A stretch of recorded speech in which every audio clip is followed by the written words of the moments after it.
Magandang araw sa inyo, Sir Eric. Ako si Yusap. Isa akong kalahating Pinoy at kalahating Amerikano na naninirahan sa Pilipinas magmula noong bata pa. Isa ang inyong programa sa mga naging pampalipas oras ko. Sa bawat kwentong napapakinggan ko ay ako na mismo ang magpapatunay na totoo nga ang mga aswang, sapagkat kahit ako ay nagkaroon na rin ng karanasan kung saan nakasalamuha ko ang mga nilalang na hindi ko akalaing totoo. Taong 1998 ay usong-uso ang mga trabahong kartero. Ito ang tawag sa mga taong nagdadala ng liham sa mga taong nagpapadala ng liham sa kanilang minamahal. Nang mag-edad ako na 18 ay naisipan ko nang bumukod sa aking pamilya at maging isang kartero. Ito ay para matuto na akong magkaroon ng sariling pamilya. Bata pa lamang kasi ako ay pinanganak na akong may gintong kutsara sa bibig. Pero magmula noong namatay ang aking ama ay wala nang ibang nagtrabaho sa amin upang mapanatili ang kaginhawaan ng buhay namin. Ako na ang nagboluntaryong magtrabaho at kahit hindi gusto ng aking pinay na ina ay nagpumilit ako. Naging isa akong kartero at dahil doon ay nawawalay ako sa pamilya ko ng halos 1 hanggang 2 buwan. Hindi lang ako sa iisang baryo ako nagdadala ng liham, kung hindi pati na rin sa ibang probinsya ng Pilipinas. Sa pagiging kartero ko ay nakilala ko ang aking 4 na kaibigan na sina Miguel, Ramon, Marco at Johan. Sila ang mga kaibigan kong purong Pinoy at ang naging kasama ko sa isang nakakakilabot na karanasan. Wala kaming balak noon ng mga kaibigan ko na magdala ng liham sa mga baryo na masyado nang malayo sa lugar. Pero naatasan kami noon ng aming punong Koreo na magdala ng liham sa baryo Ulises. Ang punong Koreo ang siyang namamahala noon sa amin na mga kartero. Wala kaming nagawa ng aking mga kaibigan kung hindi ang sumunod sa inutos sa amin. Noong araw din na yon ay nagtungo kami sa baryo Ulises, sakay ang isang kalesa. Halos 2 araw din kaming naglakbay noon hanggang sa makarating kami sa baryo Ulises. Mabilis din naman kaming natapos mamigay ng liham at agad din kaming umalis sa baryo na yon. Naglalakad kami noon sa kagubatan nang mapansin namin na wala na kaming daan na makikita. Nagtanong ako sa aking mga kasama kung malapit na ba kami sa pinaradahan ng kalesa. Tumingin sila sa paligid. Sabi naman ni Miguel ay halos puno na lang ang makikita niya. Sumigunda rin si Marco at sinabing halos ilang beses na raw naming nadaanan ng parehong puno. Sinubukan ulit namin maglakad-lakad pero wala talaga kaming makitang daan. Nagsalita si Johan at sinabing naliligaw na raw kami. Ibaliktad daw namin ang aming mga suot para daw hindi na kami maligaw. Ginawa naman namin ang sinabi ni Johan, saka kami nagpatuloy sa paglalakad. Ilang saglit pa ay nakakita ako ng malaking karatula. Tinuro ko ito sa kanila. Isa itong panibagong baryo. Baryo Timog ang nakalagay sa karatula. Sinabi ko sa mga kaibigan ko na pumasok kami sa baryo at magtanong. Malapit na kasing dumilim pero hindi pa rin kami nakakauwi. Sumang-ayon naman ang mga kaibigan ko at agad kaming pumasok sa baryo. Pagpasok namin ay kalat ang mga tao doon. May mga banderitas din sa bawat bahay at lahat ay nagkakasiyahan. Sinabihan pa kami ni Marco na piyesta daw sa baryo na yon na tinunguhan namin. Habang naglalakad kami sa baryo ay napansin ko na napapatingin sa amin ang ibang tao na naroroon. Medyo nakaramdam ako ng hiya dahil ramdam ko ang pagiging estranghero namin. Patuloy lang kami sa paglalakad nang huminto si Marco. Pinunasan nito ang pawis niya sa noo at sinabing kanina pa raw kami naglalakad. Malawak daw ang baryo at mas mabuti pang magtanong na kami. Naglakad naman si Johan palapit sa isang matandang babae na nagkakabit ng banderitas sa harapan ng bahay nito. Sumunod kaming 4 kay Johan. Kinuha ni Johan ang atensyon ng matandang babae. Lumingon ang matandang babae sa ngumiti sa amin. Tinanong niya kami kung ano raw ba ang kailangan namin. Ngayon niya lang daw kami nakita sa baryo. Sinagot siya ni Johan na naliligaw na kami at kung maaaring ituro ang daan pa uwi. Mahinang tumawa ang matanda sa kaumiling. Nagpakilala pa siya na siya raw ang punong tagapamahala ng baryo. Tawagin na lang daw namin siyang Punong Kayla. Binanggit niya sa amin na isa raw sa patakaran ng Baryo Timog ay tuwing piyesta, bawal daw umalis sa baryo ng 3 araw bilang pagrespeto daw sa pagdiriwang ng piyesta. Nagkatinginan kaming magkakaibigan. Sinabihan ko si Punong Kayla na hindi kami taga Baryo Timog. Kami ay mga kartero at naligaw lang sa baryo nila. Sinagot naman ako ni Punong Kayla na wala raw siyang pakialam kung hindi daw kami taga Baryo Timog. Kailangan daw namin sumunod sa patakaran ng baryo, lalo na at nakaapak kami sa lupa ng Baryo Timog. Kung hindi daw namin susundin ang patakaran ng baryo, ay mapipilitan daw siyang ikulong kami. Muli kaming nagkatinginan. Nasa isip ko noon ay ang pamilya ko. Matagal ko silang hindi makikita. Hinila ko ang braso ni Miguel at Marco habang sinenyasan ko naman si Johan at Ramon na lumayo muna kay Punong Kayla. Nang makalayo kami ay tinanong ko sila kung ayos lang bang manatili muna sa baryo na yon ng 3 araw. Tumango naman ang mga kaibigan ko. Nagsalita pa si Miguel na wala naman daw kaming magagawa. Mas pipiliin niya pa raw na manatili sa baryo ng 3 araw kaysa raw makulong sa isang baryo na hindi naman siya pamilyar. Tinanong ko rin si Marco, Johan at Ramon. Pare-pareho silang nagsabi na manatili na lang muna noon ng panandalian. Bumalik ulit kami kay Punong Kayla. Ako na ang lumapit sa kanya at sinabing nire-respeto namin ang patakaran ng baryo. Tinanong ko rin si Punong Kayla kung saan kami manunuluyan ng 3 araw dahil wala naman kaming tutuluyan sa baryo na yon. Nag-alok si Punong Kayla na sa bahay niya na muna raw kami manatili at tulungan daw namin siya sa pag-aasikaso sa pista. Wala naman daw siyang kasama sa kanyang bahay. Tumango naman kami. Inaya kami ni Punong Kayla sa loob ng kanyang bahay. Dumiretso kami sa kusina at nakita namin ang napakaraming lutong karne sa mesa. Hindi ko maiwasan matakam, lalo na't gabi na noon at wala pa akong kain. Inaya kami ni Punong Kayla na kumain muna daw kami bago raw magpahinga. Sabay-sabay kaming naupo sa upuan at nagsimulang kumain. Bawat kagat ko sa karne ay napapangiwi ako. May kasama kasing lansa ang karne na parabang hindi nahugasan ng maayos. Nawalan tuloy ako ng gana noon na kumain ng maayos. Tinanong kami ni Punong Kayla kung bakit hindi kami kumakain ng marami. Nagulat ako nang sabihin ni Ramon na malansa ang karne. Akala ko ay magagalit si Punong Kayla, pero tumawa lang ito at humingi ng pasensya. Yun daw kasi ang unang beses na nagluto siya. Ang madalas daw kasing nagluluto sa kanya ay ang kanyang anak na kamamatay pa lang kahapon. Nanghingi naman kami ng tawad at nagbigay din ng pakikiramay sa kanyang namatay na anak. Hindi na kami nagtanong pa at nagpatuloy na lamang sa pagkain. Nang matapos kaming kumain ay hinatid kami ni Punong Kayla sa aming magiging kwarto sa pangalawang palapag. Magkakasama kami sa iisang kwarto na mayroong malaking kama. Kasya naman kami doon kaya wala kaming naging problema. Hinatiran din kami ni Punong Kayla ng mga susuotin namin. Noong gabi na yon ay hindi na kami lumabas sa kwarto na yon dahil na rin sa pagod at antok. Nakatulog din naman agad kami.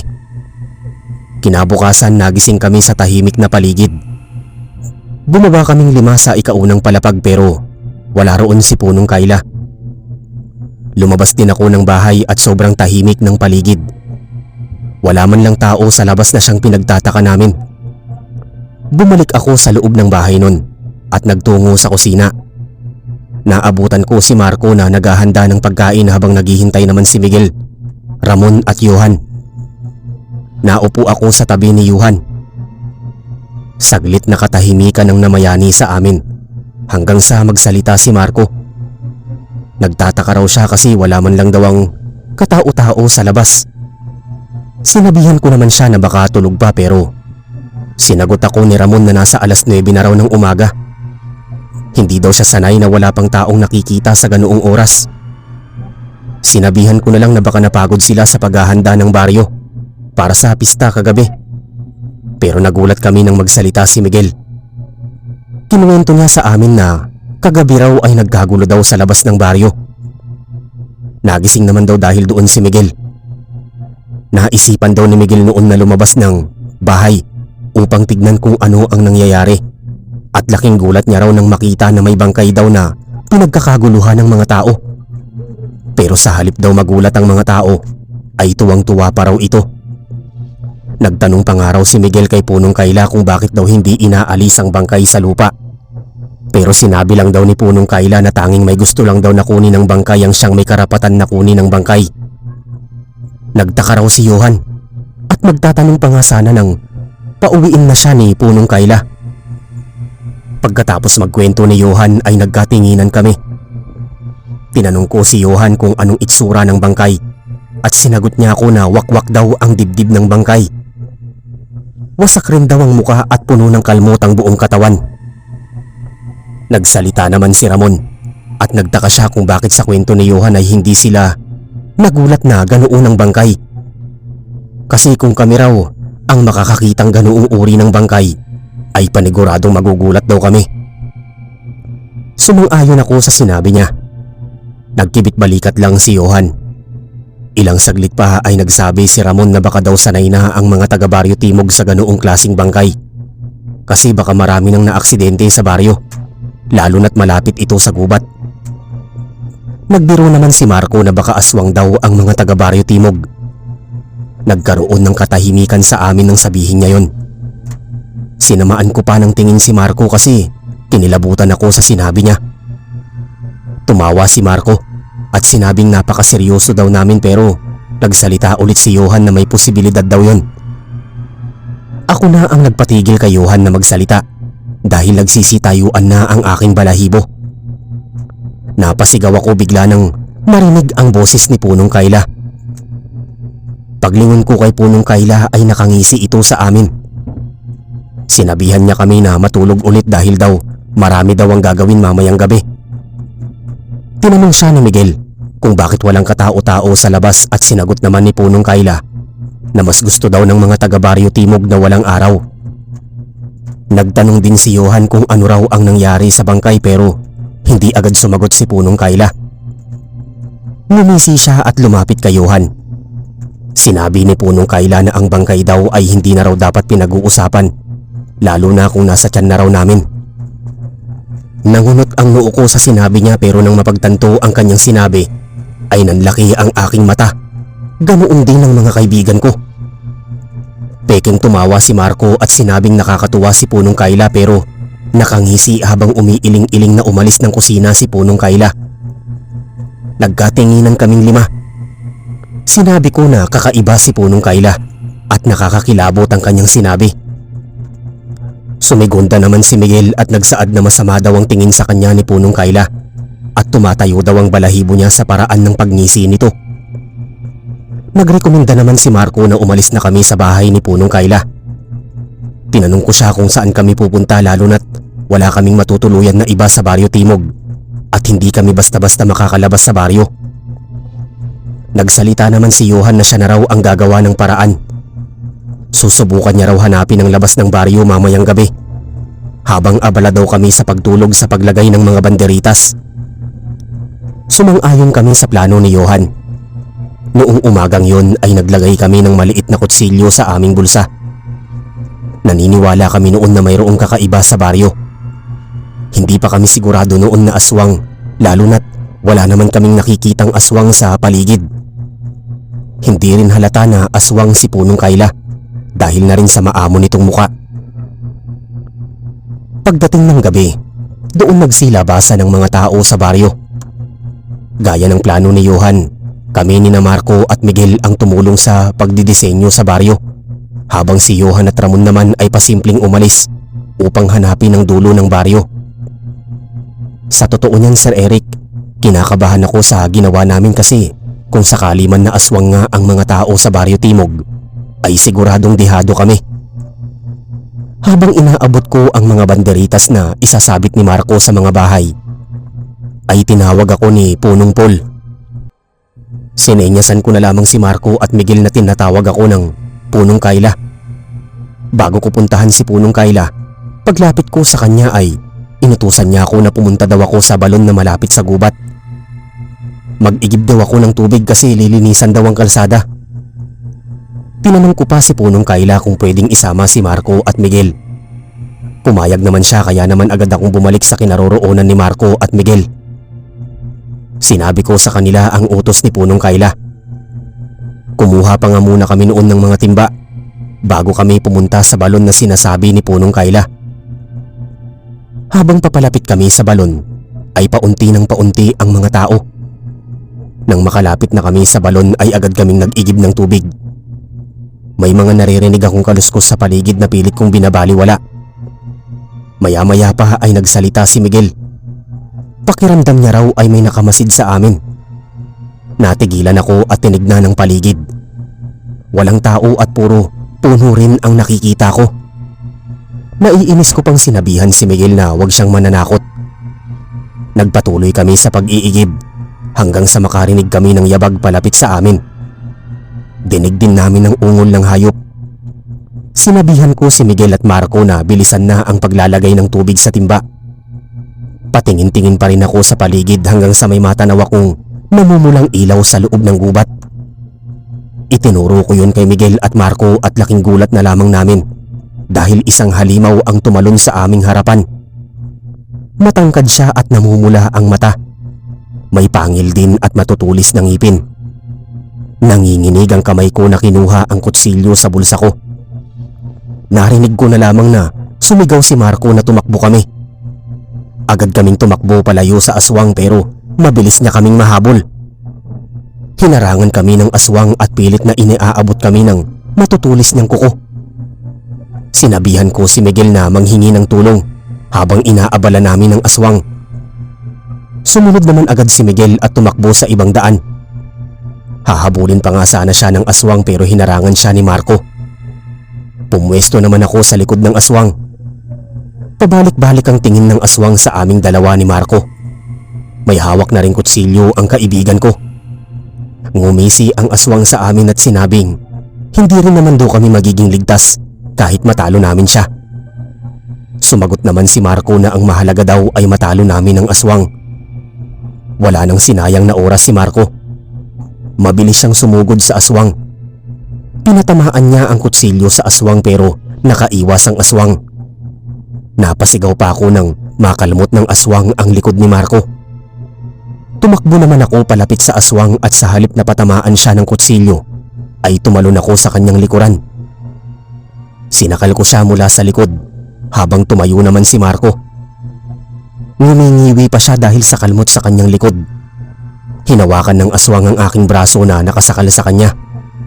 Ramdam ko ang paulit-ulit niyang pagkalmot sa akin pero tiniis ko ang sakit nun. Mabilis na tumakbo si Marco palapit sa aswang. Saka tinarak sa tiyan nito ang kutsilyo na hawak niya. Saka ko lamang binitawan ng aswang. Hindi na namin hinintay pa na makabangon ng aswang. Mabilis kaming tumakbo paalis doon. Malapit na kami sa bahay ni Punong Kayla nang makita namin si Miguel na kasama si Punong Kayla. Nilapitan agad kami ni Punong Kayla at nasaksihan ko kung paano namula ang kanyang mga mata. Ang mapatingin siya sa amin, sugatan na katawan. Tinulungan ako makatayo ni Punong Kayla habang si Marco naman ang tinulungan ni Miguel. Habang naglalakad kami ay sinabihan kami ni Punong Kayla na may mga aswang nga raw sa gubat at hindi raw niya masabi sa amin pero narinig ko rin si Punong Kayla na bumulong na lagot daw sa kanya ang umatake sa amin. Tinatanong pa nga ni Punong Kayla ang sarili ng pabulong kung sino daw na aswang ang umatake sa amin. Gayong hindi pa nga raw pangatlong araw. Kinabahan ako sa sinabi niya pero hindi ko muna yun inisip. Pagdating namin sa bahay ni Punong Kayla ay dumiretso kami sa aming silid. Binigyan kami ni Punong Kayla ng gamot at sinabihan kami na gamutin na daw ang aming sarili dahil wala daw malapit na pagamutan sa baryo. Naiwan kaming tatlo nila Miguel at Marco sa silid. Habang ginagamot ni Miguel ang sugat namin ni Marco ay kinuwento ko kay Miguel ang narinig kong bulong ni Punong Kayla. Nabanggit nga rin sa amin ni Miguel na noong humingi daw siya ng tulong kay Punong Kayla ay nagsinghapan daw ang mga kabaryo ni Punong Kayla. Narinig niya pa nga raw nagsabi ang isang kabaryo ni Punong Kayla na may naglabag daw sa utos ni Punong Kayla. Magsasalita pa sana ako nang pumasok sa silid si Johan at Ramon. Nagulat kami dahil may mga galos ang katawan nito. Agad kong tinanong kung anong nangyari pero mabilis niya kaming sinenyasan na manahimik at tumingin sa bintana. Tumingin naman kami sa bintana at nakita namin na nagtitipon-tipon ng mga tao sa Baryo Timog. Mahinang nagsalita si Johan. Sinabi niya sa amin na nahanap na raw nila ang dulo ng Baryo Timog. Sa loob daw ito ng gubat at may makikita daw na daanan na kapag diniretso ay makakarating kami sa Baryo Kulyat na siyang malapit lamang sa Baryo Ulises.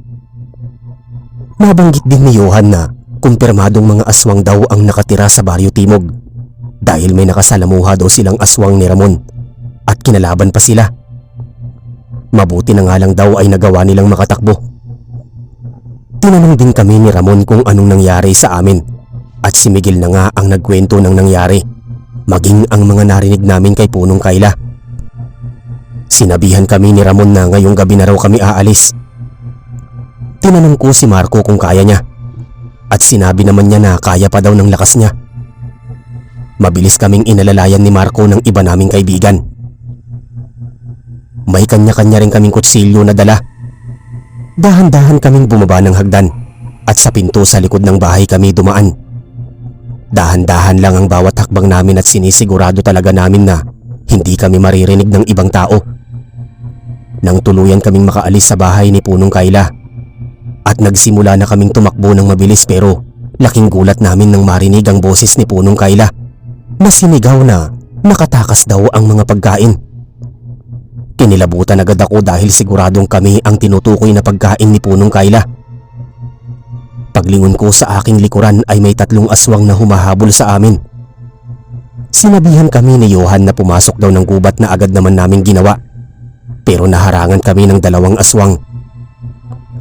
Paglingon namin sa likuran ay may isang aswang doon at si Punong Kayla. Nakangisi si Punong Kayla sa amin. Sinabihan niya pa kami na hindi daw kami makakatakas sa kanya. Sumigaw si Ramon na palayain kami pero umiling si Punong Kayla. Sumagot si Punong Kayla na kami raw ang magiging pagkain sa pista. Sakto naman daw kasi na napunta kami sa Baryo Timog na pista. Kaya takam na raw sila sa amin. Napag-alaman din namin na ang Baryo Timog ang pinaghihinalaang baryo ng aswang. Pero hindi lamang yun basta katang-isip lamang. Totoo kasi na baryo ng aswang ang Baryo Timog. Nagmakaawa ako kay Punong Kayla na pakawalan na kami. Sinabi ko pa na may mga pamilya kaming naghihintay sa amin. Tinawanan lamang ako ni Punong Kayla. Sinabi niya sa amin na magmula raw noong umapak kami sa Baryo Timog ay inalay na raw namin ang aming mga sarili bilang pagkain nila. Nagulat ako nang kalabanin ni Johan at Ramon ng isang aswang. Pagtingin ko naman kay Marco at Miguel ay kinakalaban na rin nila ang isa pang aswang. Hinarap ko si Punong Kayla at ang isa pang aswang sa tabi niya. Itinutok ko rito ang kutsilyo pero tumawa lang siya. Sinabi pa niya sa akin na malapit na raw matalo ang aking mga kaibigan. Nang lingunin ko ang mga kaibigan ko ay halos sugatan na sila. Nasa lapag na rin si Marco at Ramon. Habang pilit namang nakikipaglaban si Johan at Miguel. Bago ko pa man muling tinignan si Punong Kayla ay isang matalim na kuko ang tumama sa aking pisngi. Napadaing ako sa sakit at agad na sinugod ang aswang na kumalmot sa pisngi ko. Sinubukan kong iwas-iwas sa mukha ng aswang ang kutsilyo pero mabilis ang bawat pag-iwas ng aswang. Umatake muli ang aswang sa akin na agad ko naman nailagan. Sinipa ko ang paa ng aswang na nagpaluhod dito. Ginawa ko yung pagkakataon para pumunta sa likuran ng aswang at saksakin ito sa ulo. Nagulat na lamang ako nang sumigaw si Miguel na may aswang daw sa aking likuran. Paglingon ko ay tumama ang malaking kamay ng aswang sa aking katawan. Tumilapon ako sa gilid at tumama pa ang aking likod sa puno.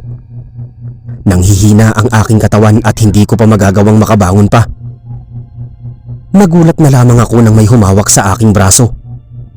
Pagtingin ko ay si Punong Kayla yon. Pilit akong nagpupumiglas pero sinampal ako ni Punong Kayla. Malakas yun at pakiramdam ko ay namula ang aking pisngi.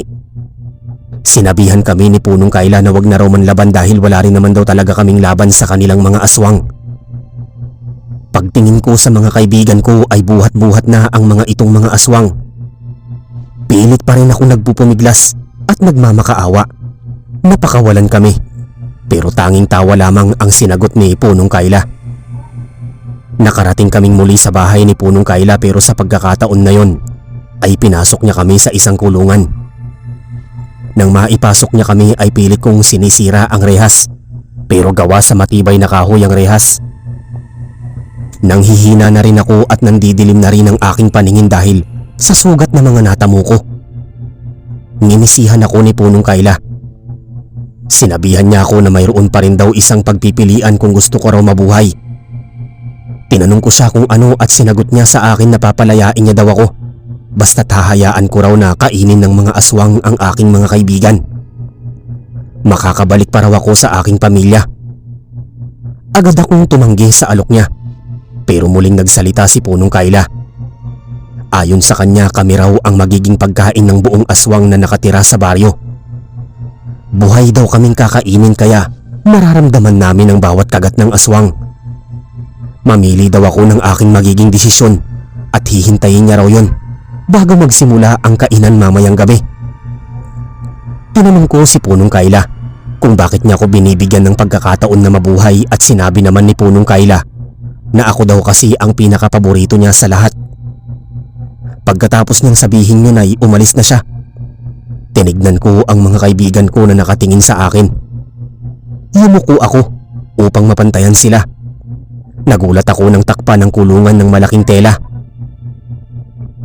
Tinanong nga ako ni Johan kung tatanggapin ko raw ba ang alok ni Punong Kayla. Agad akong tumanggi. Sinabi ko na mas importante pa rin ang aming pagkakaibigan. Nagtanong din si Miguel sa akin na kung paano kami makakatakas. Imposible naman daw kasing makatakas pa kami sa kulungan. Wala rin daw kaming kutsilyo na pwede naming gamitin. Hindi agad ako nakasagot. Wala akong kahit anong plano na naiisip noon. Napatingin kami kay Ramon nang magsalita siya.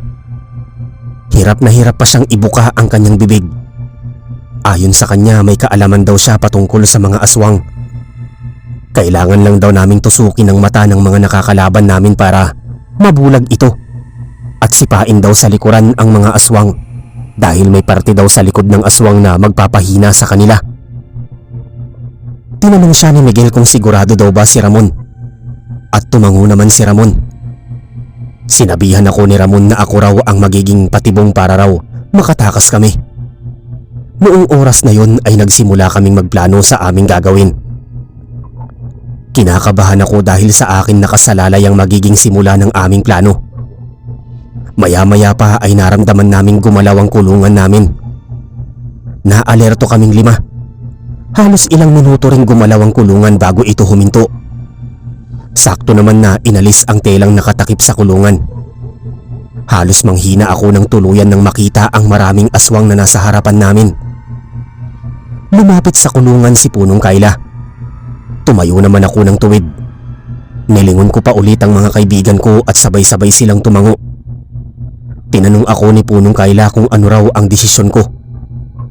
Ngumisi ako sa kasinipa si Johan. Mahina lang yun pero malakas na dumaing si Johan na parte na rin ng aming plano. Sinigawan pa ako ni Johan na isa raw akong traidor. Nilingon ko si Punong Kayla at sinabi kong palayain ako at binanggit ko rin sa kanya na handa akong ipagpalit ang buhay ng aking mga kaibigan para lang mabuhay ako. Napangisi si Punong Kayla sa akin. Binuksan niya ang kulungan at hinila ako palabas doon. Sinenyasan din ni Punong Kayla ang ibang aswang at kanya-kanyang binuhat ng mga aswang ang aking mga kaibigan. Hinarap ko si Punong Kayla. Niyakap ko siya at bumulong ako na salamat sa pagliligtas sa akin. Narinig ko pa siyang tumawa at akmang magsasalita na nang hilain ko ang kanyang buhok at tinusok ang kanyang mata gamit ang aking mga daliri. Napasigaw ito ng malakas na nagpaalarma sa mga aswang na nakapalibot sa amin. Hinanap ko ang mga kaibigan ko at nakita ko sila na nakikipaglaban na sa mga aswang. Pinupuntirya nila ang likod at mata ng aswang. Nakipaglaban din ako pero masyadong mahirap tusukin ang mata ng aswang. Ramdam ko pa na may kumakalmot sa akin pero tinitiis ko ang sakit nito. Maya-maya pa ay narinig ko ang boses ng mga kaibigan ko. Sinigawan ako ni Marco na tumakbo na raw paalis. Pagtingin ko sa mga aswang ay may nakahawak na ito sa mata, habang nakaluhod naman ang iba. Agad akong tumakbo pasunod sa mga kaibigan ko. Akala ko ay tapos na ang lahat pero paglingon namin sa aming likuran ay isang malaking aswang ang humahabol sa amin. Sinasabi niya sa amin na hindi daw namin siya matatakasan kaya nakakasiguro kami noon na ang aswang ay si Punong Kayla. Dumiretso kami sa gubat pero hindi na kami nakatakbo pa nang tumalon sa aming harapan ng aswang. Kumuha ako ng malaking bato saka ibinato ito sa aswang. Tumama ito sa kanyang mata. Ganoon din ang ginawa ng aking mga kaibigan. Nang mapansin namin na nakaluhod na ang aswang at nanghihina na rin, ay muli kaming tumakbo palayo doon. Nakasunod lamang kaming tatlo ni na Miguel at Marco, kay Johan at Ramon. Hindi kami tumigil sa kakatakbo hanggang sa makakita kami ng kalsada. Dire-diretso naming tinahak yun pero nagulat na lamang ako nang may dumagan sa aking likod. Narinig ko ang pagsigaw ng aking mga kaibigan. Ramdam ko rin ang bigat ng aswang sa aking likod. Sinugod ni Johan at Miguel ang aswang samantala binato naman ng bato ni Miguel at Marco ang aswang. Nang mapaalis ang aswang sa aking likod ay hinila na ako agad ni Ramon, saka nagpatuloy na kami sa pagtakbo. Patuloy pa rin ako sa pagtakbo kahit nanghihina na ang aking paa. Sinabi ni Johan na malapit na raw kami sa baryo ng Kulyat. Nandidilim na ang aking paningin at hindi ko na rin magawang ihakbang ang aking paa. Ilang saglit pa ay narinig ko ang pagsigaw ng mga kaibigan ko sa pangalan ni Marco. Ilang sandali rin ay bumagsak ako sa lupa, kasabay ng pagpikit ng aking mata. Nagising ako na nasa pagamutan na sa baryo Kulyat. May isang albularyo na ginagamotang sugat ko. Nang makita niya akong gising ay ngumiti ito sa akin. Tinanong ko siya kung nasaan ang mga kaibigan ko at sinabi naman niyang nagpapahinga daw ang mga ito. Sinabihan pa ako ng albularyo na mabuti na lang daw ay nakita niya kami kasi noong nahimatay daw kaming dalawa ni Marco ay naroon na raw ang mga aswang. Tinulungan daw ng albularyo ang mga kaibigan ko na kalabanin ng mga aswang na galing sa Baryo Timog. Tinanong ko ang albularyo kung bakit hindi sila pinapaalis sa baryo na yon, pero tinawanan ako ng albularyo. Sinabi niya sa amin na kami raw ang kauna-unahang nakaalis ng baryo na yon ng buhay. Magtatanong pa sana ako nang bumukas ang pintuan. Pumasok ang mga kaibigan ko. Niyakap pa nila ako dahil buhay ako. Akala pa nga raw nila ay mamamatay na ako. Nagpasalamat ako sa mga kaibigan ko dahil hindi kami nagiwanan. Nagpasalamat din sila sa akin dahil hindi ko raw pinagpalit ang aming pagkakaibigan sa inialok na kalayaan ni Punong Kayla. Tinanong ko sila kung uuwi na ba kami dahil napansin ko na may malawak na ngiti sa kanilang labi. Tumango naman sila dahil nandoon na raw ang kalesa na maghahatid sa amin pa uwi. Tinapos muna ng albularyo ang panggagamot sa akin bago kami pumunta ng kalesa. Habang bumabiyahe kami pa uwi ay tahimik lamang kaming magkakaibigan. Gayunpaman ramdam namin sa isa't isa na masaya kami dahil nakaligtas kami sa isang bingit ng kamatayan. Pagdating namin sa aming baryo ay pinagtitinginan pa kami dahil na rin sa mga benda namin sa katawan. Nagpaalam muna kaming magkakaibigan sa isa't isa bago umuwi ng kanya-kanyang bahay. Pagdating ko ng bahay ay agad kong niyakap ang aking mga magulang at kapatid. Tinanong pa nila ako kung anong nangyari pero naisipan kong isikreto na lang ang pangyayari upang hindi na rin mag-alala pa ang aking pamilya. Ilang taon ang lumipas pagkatapos nun ay nanatili pa rin akong kartero kasama ang aking mga kaibigan. Napagdesisyonan nga naming ilihim na lamang ang nangyari dahil ang mahalaga ay buhay kami. Ngayon namang kasalukuyan magkakaibigan pa rin kaming 5. pero may kanya-kanyang pamilya. Ngunit sa tuwing magkikita kami ay hindi pa rin mawawala sa aming usapan ng pagkaligaw namin sa pistahan sa kabilang baryo, kung saan muntikan na kaming maging handa ng mga aswang. Hanggang dito na lang ang kwento ko. Sana ay nasiyahan kayo at maraming salamat po sa inyong lahat.